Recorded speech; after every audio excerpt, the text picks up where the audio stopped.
교도소 하면 흔히들 콩밥을 떠올릴 텐데요. 콩밥은 없습니다. 콩밥은 1986년 자취를 감추고 이후 쌀과 보리가 혼합된 잡곡밥이 나오다가 지금은 100% 쌀밥입니다. 반찬은 보통 일식 3찬이 지급되는데요. 먹고 싶은 만큼 덜어먹는 자율배식입니다.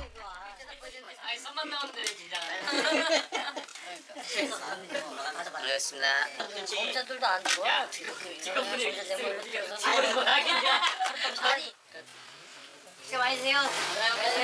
안녕하세요.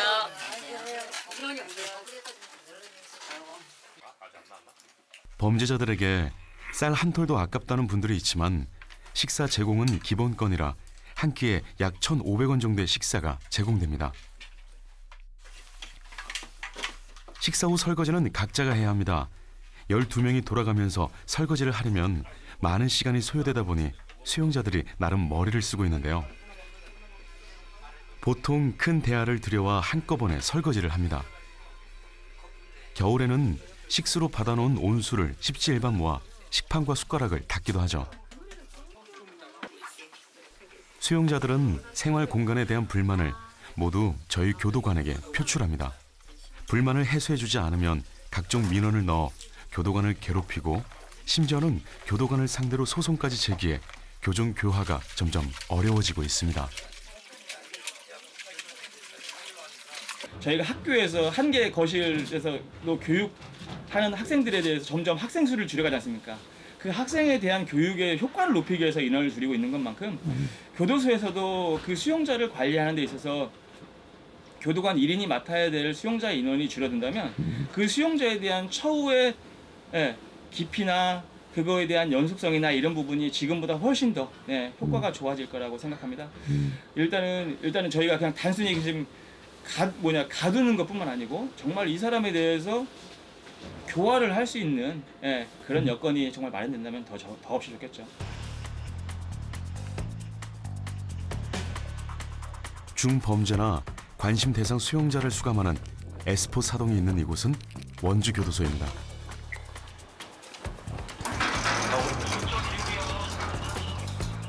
또 사건이 발생했는데요. 하루도 그냥 지나치는 법이 없습니다. 사고가 발생했을 때 신속하게 진압, 해결, 조사하는 것이 바로 저희가 하는 일인데요. 저희는 원주교도소 CRPT 기동순찰팀입니다. 계속 하지 말라고 하더만 뭐 나만 시원하게 말해요 이러더라고요. 이러고 방식을 어떻게 하냐고 내 부장님한테 이야기했죠. 거실에서 지금 징벌 수용거실이거든요. 거기에서 서로 수용자와 마음이 안 맞아가지고 문을 발로 차고 그런 소란 행위를 한 그런 사항입니다. 이런 사건이 많이 나요? 자주 발생합니다. 이제 조사를 해봐야 되고 절차대로 조사를 하고 처벌 사유가 있으면 처벌을 받게 되고 그렇게 좀 이것이 법에 따라서 처리를 하게 되겠습니다. 원주 교도소에는 약 270명의 교도관이 750명의 수용자를 관리하고 있는데요. CRPT 기동순찰팀은 7명뿐입니다. 수용자의 난동, 소란, 폭행 이런 규율 위반 행위에 대한 출동해서 초기 진압, 제압해서 기소조사까지 그리고 이제 평상시에는 순찰, 예방 활동을 위한 순찰, 그다음에 수용자 규율을 잘 준수하도록 지도, 그다음에 외부에서 요인이 방문했을 때 요인 경호 이런 일들을 주로 하고 있습니다. 거실 검사는 수용동을 관리하는 교도관이 상시적으로 하지만 저희 CRPT 기동순찰팀의 거실 검사는 좀 더 면밀히 이루어지고 있습니다. 쇠창살 혹시나 그 절단을 해서 훼손하거나 해서 그런 교정사고 발생할 수도 있기 때문에 그 예방 차원에서 하루에 2개 거실씩 매일 실시하고 있습니다. 예전 사례를 들어보면 셋톱 있지 않습니까? 셋톱. 그런 조각 주워가지고 하루에 조금씩 이렇게 훼손을 해가지고 그쪽을 이용해서 뭐 도주라든가 그런 사고가 발생했던 사례가 있거든요. 어떤 경로를 통해서 들어오는지 알 수 없는 부정 물품, 기발한 아이디어로 만들어진 물품들이 나오기도 하는데요. 수용자는 숨기고 저흰 찾아내고를 반복합니다.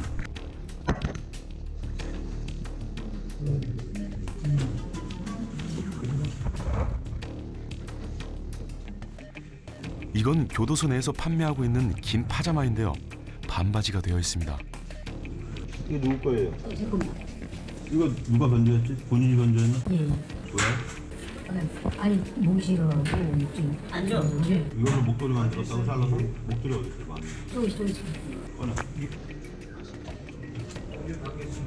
파자마를 잘라 만든 목도리가 시중에서 판매하는 방한용품인 맥워머와 너무 똑같아 순간 저도 설득당할 뻔했습니다. 하지만 규정 위반입니다. 이거는 본인이 산 물건이지만은 네. 견조고 원상 회복이 불가능하기 때문에 해지합니다. 예, 알겠습니다. 이 없죠? 예. 이번에는 다량의 약이 발견되었습니다.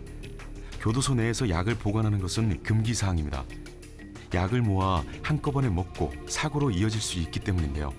가끔 발생하는 교정 사고 중 하나입니다. 그거 왜 안 먹고 이렇게 모아놨어요? 안 먹으면 일반적으로 버리는 게 정상인데 저거는 보관해서 은닉한 용도로 지금 보이는데 은닉한 걸로 누가 달라 그랬나 약을? 아니, 그럼 모아서 뭐 하는데? 뭐 하려고 한 거 아니고. 약 먹지 말라는 거 기본적으로 규정을 알고 있죠. 예. 앉아 있어요.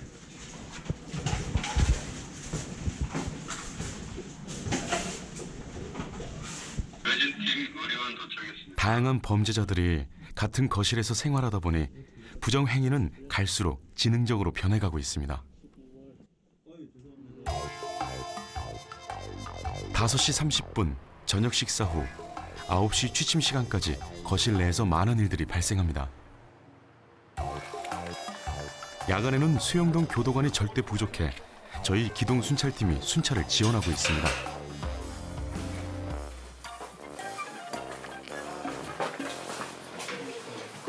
예. 여기가 차들을 하고 있죠? 맨날 이러고 있는 건 아니겠지? 많이 아파요? 약은 먹었어요? 네. 거기도 아예 지금 몸이 많이 안 좋으니까 이불을 피고 옷 벗고 이렇게 누워요. 알았죠? 집중력과 세심한 관찰력이 있어야만 합니다. 여기 저 화장실 들어가면은 저거 밑에 붙이지 말라고 몇 번을 얘기했는데 저거 또 붙였어요? 저거 띄어요. 그 수건 띄고 밑에 거는 그리고 거기 앞에 그 수건 거리 만들어 놓은 거 문에 저거 떼가지고 오세요. 그거 종이 그 박스 테이프로 붙여놓은 건가? 일로 가지고 와요. 1,400 어디에 연달이? 첫 번째? 11번? 잠자리 몇 번째? 세 번째? 번 어디에요? 번 화장실 앞에. 좁은 거실에서 서로 좋은 자리를 차지하려고 다툼이 자주 발생하고 상대적으로 힘없는 수용자들이 피해를 많이 봐 취침 자리는 정해져 있습니다. 어떤 거실은 취침 자리를 확인하고 어떤 거실은 그냥 지나치는 것처럼 보이겠지만 나름 원칙이 있습니다. 수용자 간의 그 서열화를 예방하기 위해서 그 거실에 들어간 날짜 순으로 수용자들이 가장 좋아하는 자리, 그 자리에서부터 1번, 2번, 3번 이런 순차적으로 화장실 앞에가 가장 최근에 들어온 수용자 이 이제 순서대로 취침 자리를 지정을 해줬거든요. 근데 이제 제가 지금 확인을 한 그 거실이 다 노란 명찰이 있는 거실만 제가 확인을 했잖아요. 노란 명찰을 그 수번을 갖고 있는 수용자들이 주로 조직폭력 사범 그리고 관심 대상 수용자 이렇게 좀 수용자들 사이에서 나름대로 좀 힘이 있다고 생각하는 수용자들이 노란 명찰을 달고 있거든요. 그 거실에서 그 수용자들이 멋대로 그 취침 자리 지정된 대로 자지 않고 멋대로 할까봐 그 거실을 중점적으로 좀 확인을 하는 겁니다. 잘 집으로 가세요. 교도소 내 군기 반장이라고 불리는 우리가 출동하는 일이 갈수록 많아지고 있습니다. 교정 교화가 잘 안 되고 있다는 뜻이기도 하죠. 일반 과실범들 같은 경우에는 어떻게 보면 수용자들 죄를 짓고 들어온 사람들한테 뭐 선하다고 표현하면 뭐일지 몰라도 저는 이제 상대적인 거를 말씀드리자면 그런 장기수 그런 소위 말하는 악질 범죄를 저지른 수용자들하고는 아주 판이하게 다릅니다. 근데 이제 원주 같은 경우는 그런 수용자들을 완전히 구분해서 수용할 수 있는 시설이 안 되다 보니까 그런 수용자들하고 같이 섞이다 보니까 오히려 상대적으로 같은 수용시설 안에서 그런 착한 수용자들이 피해를 보는 경우도 왕왕 있고 그리고 또 악성 감염이라 그러죠.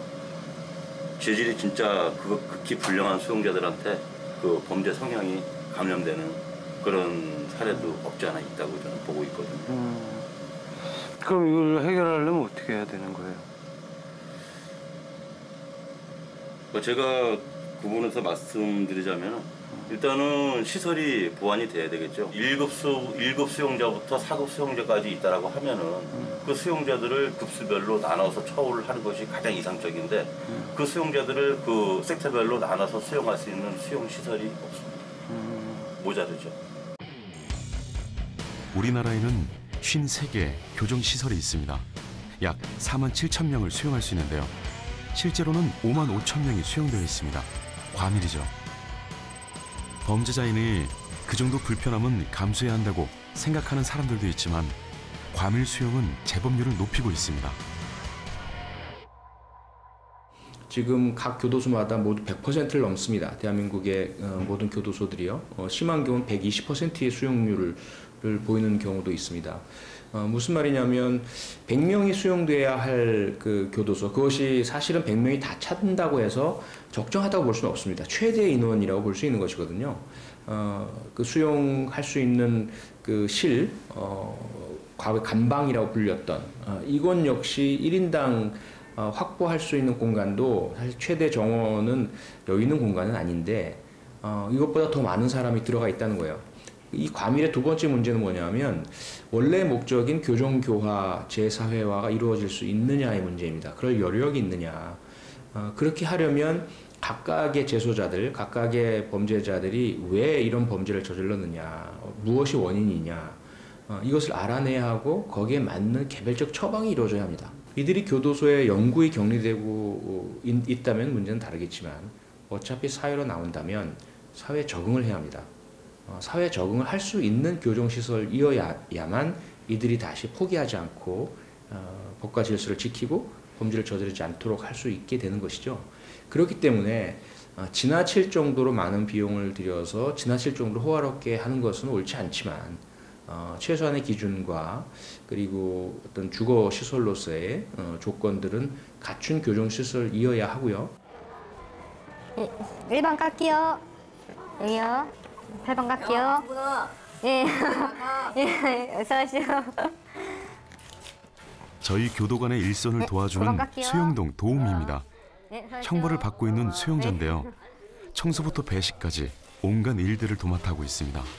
지금 이게 방별로 있으니까 일단 여기 테이프 하나, 테이프 있나? 테이프 종이에. 그럼 여기 그냥 여기다가 고장 이렇게 써놔. 그럼 내가 이따 해갖고 말해줄게. 주임님 다음은 여기가 이제 미진역방이라고 있거든요. 그래서 처음에 이제 죄소자가 되면 이제 출력을 안 나가고 여기 방 안에만 계속 갇혀 있는 건데 대부분의 사람들이 방 안에 있는 걸 싫어하죠. 그러니까 이제 출력이라고 해서 이제 노역을 하게 되는데 그 노역 중에서도 뭐 봉투접기나 뭐 여러 가지 이렇게 공장에서 이제 일을 하는데요. 이런 관용부라고 해서 좀 더 많이 활동하고 움직일 수 있는 쪽으로 출력을 하고 싶어서 이렇게 지금 사동도우미 하고 있습니다. 수용동 도우미는 거실 밖에서 일을 하기 때문에 죄명, 가정 환경, 개인 특성을 다 고려해서 엄격하게 선발하고 있습니다. 동생분이 일을 열심히 하시는 거예요? 열심히요? 열심히 안 하는데. 아, 열심히 안 해요? 또 이러진다, 또. 형이 그런 말 하면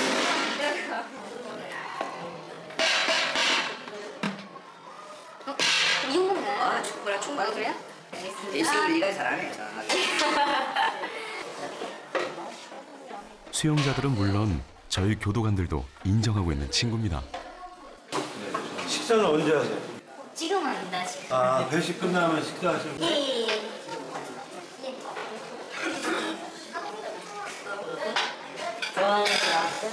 이모님. 점심은 다 좋죠. 예. 맛있는 것들이 많이 나왔고요. 안 남을 수도 있어요? 밥이요? 네, 안 나오면 못 먹는 거 아니에요? 그쵸. 근데 가끔 간혹가다 한 번씩 빵꾸 나는데 그러면 하층에 가서 빌리기도 하고 막 그렇어요. 그래서 이제 서로 도와가면서 하고 있죠. 이 친구도 지금 김치가 모자라. 아 그래?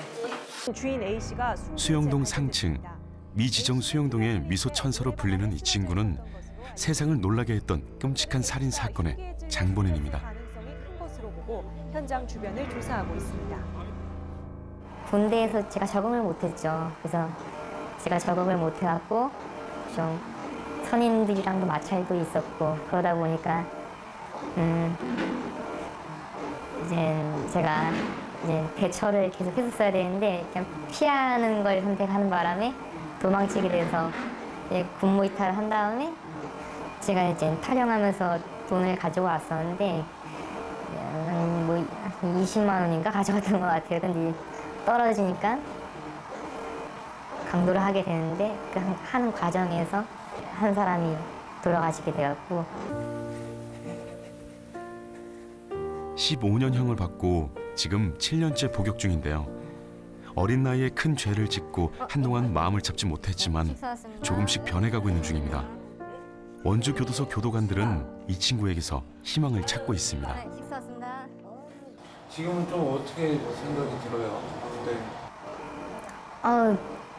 지금 생각하면 제가 진짜 왜 그랬나 싶죠. 그래서 뭐 이렇게 후회란 게 다 그렇잖아요. 그냥 뒤에 생각해 보면, 예, 뭐 솔직히 지금 와서 생각해 보면 왜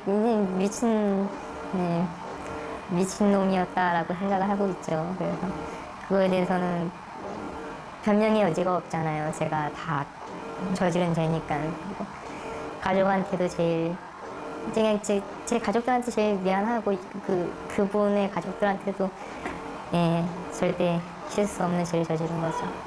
그렇게 생각하고 있습니다. 교정 교환은 저희 교도관들만 애쓴다고 되는 것이 아닙니다. 국가가 최소한의 시설과 지원을 해주고 교도관들이 좋은 프로그램을 운영하고 가족들의 든든한 지원이 있어야만 가능한 일입니다. 여기에 들어옴으로써 가족들이 포기하는 사람들도 많고 또 젊은 사람들 중에서도 그런 사람들이 많아요. 근데 저희 가족들 같은 경우에는 제가 여기에 들어오기 전부터 굉장히 사이가 안 좋았었는데 여기 들어오면서 부모님들이 저에 대해서 계속 잡아주시더라고요. 그래서 계속 면회도 오시고 이러면서 희망을 심어주시고 그러면서 다시 뭐 일어설 수 있다. 그래서 조금만 더 힘내라. 우리가 기다리고 있겠다. 이렇게 말씀을 해주시니까 그거에 대해서 제가 많이 변했죠.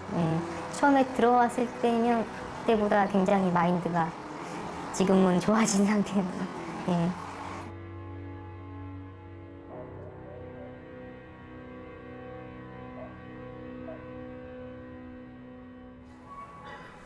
우리나라에서 가장 큰 규모를 자랑하는 대전교도소에서 15년째 근무하고 있는 김성수 교도관입니다.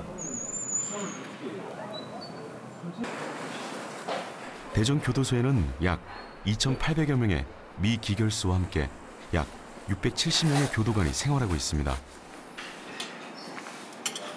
제복 입는 저의 모습에 반해 동생도 교도관이 됐습니다.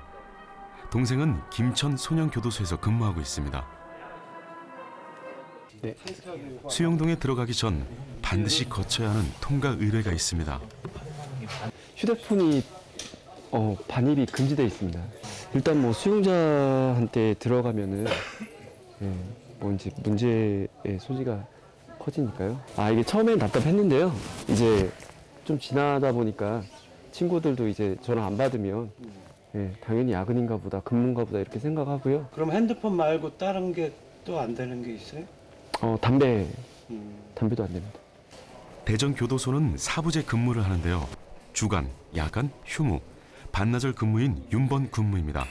오늘은 야간 근무가 있는 날입니다. 오전에도 뭐 특이사항 없고요? 네, 없고. 네, 알겠습니다. 이것만 잘 적어주시면 되고. 네, 이런 변동 없네요? 이런 변동 없습니다. 예. 20일만 하면. 네, 알겠습니다. 그리고 지금 막 밥 먹었고. 네, 고맙습니다. 예. 네. 수고하세요. 주간에 이제 그 특이사항 같은 거, 예, 혹시 뭐 누가 난동을 좀 소란을 피웠다거나 이런 거 있으면은 야간 근무자한테 알려줘야지 야간 근무자도 이제 좀 참고해서 예, 조금 더 자세히 본다거나 뭐 이렇게 할 수 있으니까요. 근데 오늘은 다행히 지금 특이사항 없다고 그래서 예, 특이사항 없으면 아무래도 야간에 시작할 때 부담감이 좀 덜하죠. 수용자들에게 제가 왔다는 것을 알리는 일부터 시작합니다. 잘 지냈죠? 네. 아니. 그래요? 쉬어요? 저 몸이 아파서 어떤 거? 이거 깔걸. 이진게. 몸이 안 좋아가지고. 오케이, 알았어. 고생하세요. 네. 이 수용동에는 공안사범, 정신질환자, 조직폭력배 등 교정사고의 우려가 큰 대상자들이 수용되어 있는 독거실입니다. 지금 제가 일단 여기 야간에 2달씩 근무를 하는데요. 뭐 4일에 한 번씩 들어오긴 하지만 그래도 이제 안면이 생기니까 예. 저희 밖에서 그냥 아는 사람 만나면 인사하잖아요. 그거랑 똑같이 그냥 뭐 나 오늘 들어왔다 뭐 이제 이런 식으로 그럼 고생하세요 뭐 이렇게 얘기도 하고. 야간 근무에서 특히 중요한 일은 약을 나눠주는 일입니다. 네, 약이요? 네. 아니, 줄게요. 네. 약을 주면 먹지 않고 모아두었다가 교정사고로 이어지는 경우가 많아 제가 지켜볼 때 약은 무조건 먹게 합니다. 네, 쉬어요. 여기는 지금 일반 약 같은 경우는 아무 표시가 없잖아요. 근데 이거는 아까 말씀드린 정신과약이라서 여기다 의료과에서 표시를 해줍니다. 빨간색으로. 그럼 이 약은 특히 이제 복용하는 것까지 다 확인하고 주의를 좀 기울여야 됩니다. 지난주에는 조현병을 앓는 수용자가 약을 거부해 애를 먹었습니다. 조현병은 약을 잘 먹으면 관리가 되는데 약을 먹지 않은 상태에서 범죄를 저지르고 이곳에 들어와서까지 약을 거부하는 일이 빈번하게 일어납니다.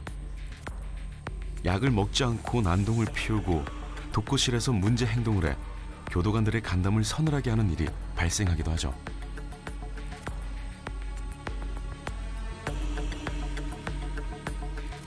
약과의 실랑이가 끝나면 관심 있게 지켜봐야 하는 수용자를 확인합니다. 4일에 한 번 근무하기 때문에 연속성이 없어 문제 행동들을 놓치는 경우가 있습니다. 수용자의 상황을 꼼꼼하게 체크해야 합니다. 그리고 지금 동정기록부는 엄중관리 대상자 중에서도 교정사고 우려가 이제 엄청 크다고 해서 특별하게 지정을 해서 저희가 요거를 1일 하루 종일 그 동태 시찰을 이제 동정사항을 기록을 합니다. 세심한 관찰력과 집중력이 요구되는 시간입니다. CCTV 모니터를 보고 수용자의 작은 움직임까지 확인하고 순찰을 돌며 수용자들의 상태를 확인해야 합니다. 교정사고는 주로 밤에 많이 발생하는데요. 지난해 스스로 목숨을 끊은 수용자는 7명입니다. 적지 않죠. 이런 교정사고가 발생하면 교도관은 뭐 했나라고 비난을 하기 때문에 긴장 강도가 높습니다.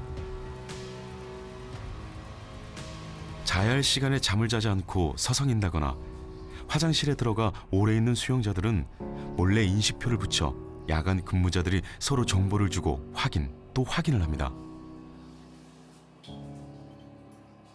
요거는 그 1일 중점 관찰 대상자라고 해서 말 그대로 1일 중점 관찰 대상자거든요.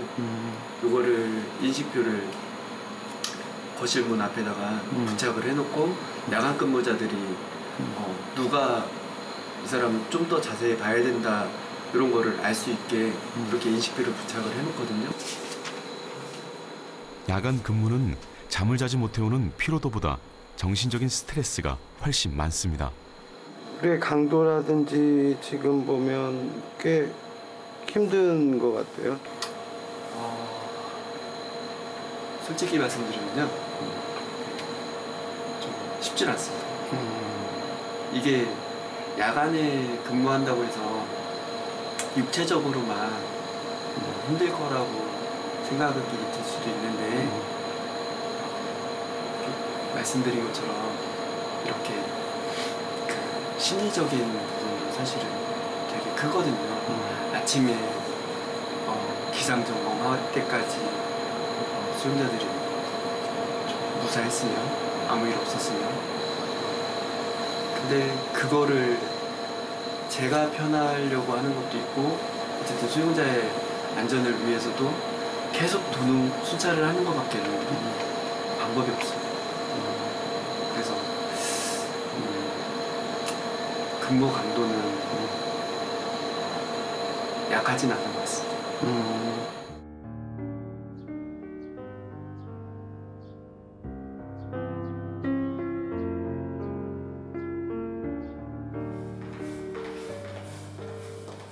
6시 30분 기상점검 이상 무. 아침 배식까지 무사히 마쳤습니다. 주간 근무자에게 인수인계하고 나면 드디어 퇴근입니다. 야근 힘들었고요. 네. 근데 다행히 아무 일 없이 그냥 아무 일 없이 이렇게 나오게 돼서 그러니까 항상 하는 얘기가 그거거든요. 아침에 웃으면서 퇴근하자. 네. 웃으면서 퇴근할 수 있어서 되게 좋네요.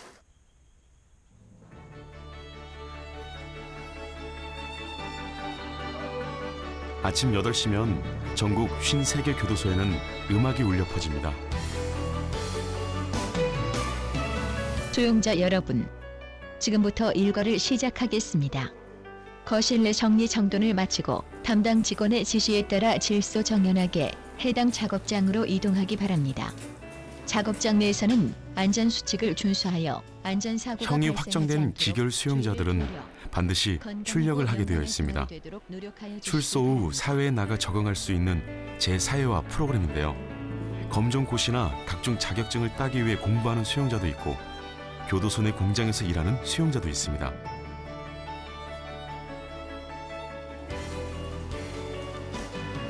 출력 음악과 함께 저희 하루 일과도 시작되는데요. 저는 제4회화 프로그램 중 건축 시공 기능사 자격증 과정을 가르치는 직업훈련 교도관입니다. 자, 두 줄로 쭉 서봐요. 1991년에 임용되었으니 벌써 28년째입니다.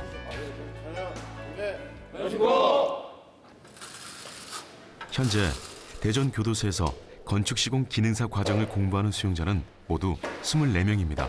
여기 실습과 이론을 혼자서 가르치려다 보니 바쁩니다. 첫 번째 쾌에서 이런 치수 오차, 이런 오차는 중요하고 위에는 잘 됐는데 이게 많이 떴잖아. 이것도 한 1mm 정도 되는데 이것도 다 치수 오차에 들어가니까 주의하고.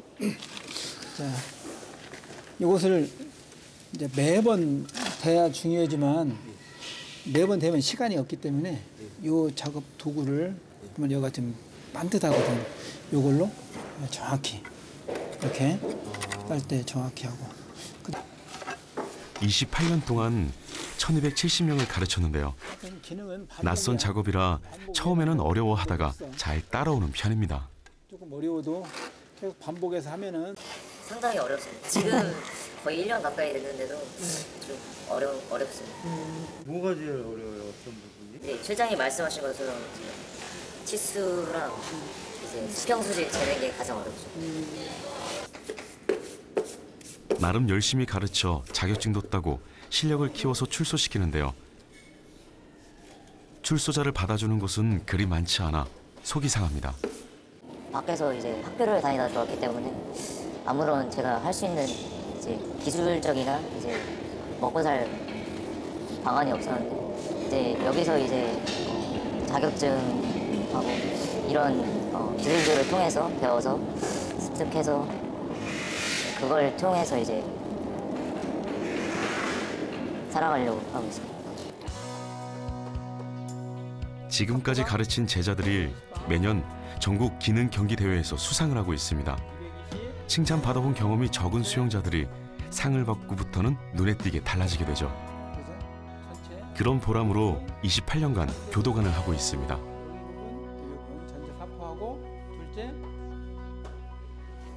자격증 딸 때, 자격증 과정이 많으니까 자격증 딸 때 하고, 그다음에 더 큰 보람은 여기서 가르쳤던 수영자가 밖에 나가서 취업했다고 연락 왔을 때, 그때 가장 보람되죠. 오늘은 선약에 있어 서둘러 퇴근합니다. 저기 반가운 얼굴이 보이네요. 아이고, 오랜만이야. 잘 지냈어?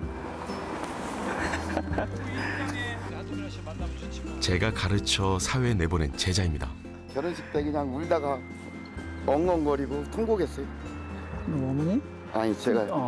왜? 왜 통곡해? 그냥 뭐 그렇게 되더만.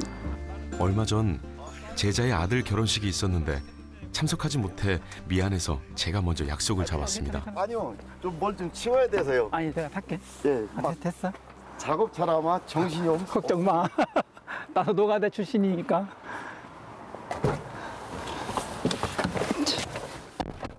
이 친구는 살인죄로 무기형을 선고받았다가 2심에서 징역 20년으로 감형되었는데요. 교도소 내에서도 사고를 치며 징벌방을 오가고 있을 때 제가 먼저 손을 내밀었습니다. 나는 살찌는 사람이 최고 좋아. 예상보다 저를 잘 따라와 줬습니다. 초등학교도 제대로 안 나온 이 친구는 교도소 내에서 각종 건축 기능사 자격증을 땄습니다. 애기 같아? 본인 의지가 중요하지 뭐. 본인이 그만큼 하려고 노력했으니까 그때 다 이겨내고 오늘까지 온 거 아니야. 저 입장에서는 그때 끝이 안 보일 때니까 암만 해도 마음 잡는다는 것보다는 그냥 그때는 하루하루 살 때니까. 근데 그때 당시 무기수는 누구나 다 그랬지. 그때 이제 비 오고 그러면 창가에 쭉 서 있는 애들이 전부 다 무기수였는데 참 요즘 비 오고 그러면 그때 생각이 좀씩 나요 가끔. 걔들은 또 어떻게 지내고 있을까 뭐 이런 생각 들고. 18년 6개월을 살다 2011년 가석방으로 출소해 딴 생각하지 않고 교도소에서 배운 기술로 새 삶을 살고 있습니다.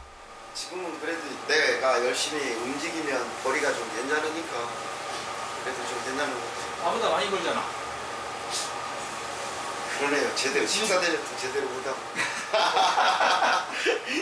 아이고. 식사 대접 안 해도 좋으니까 이대로만 하면 돼. 제 평생에 제가 일해갖고 돈을 벌어서 통장에 이게 돈이 쌓여가는 걸 요즘 처음 느껴가고 있어요. 그냥 그때 그냥 어렸을 때는 못된 짓 할 때는 그냥 누가 돈 보내주면 얼마 들어왔으면 그거 뺏었었지. 통장에 돈이 이렇게 매달 차곡차곡 올라가는 걸 제가 처음으로 느끼는 거예요, 지금. 한치 앞을 내다볼 수 없는 것이 우리네 인생이라지만 이 친구의 현재 모습을 보면서 평생을 바쳐온 교도관 인생에 자부심을 느끼고 있습니다.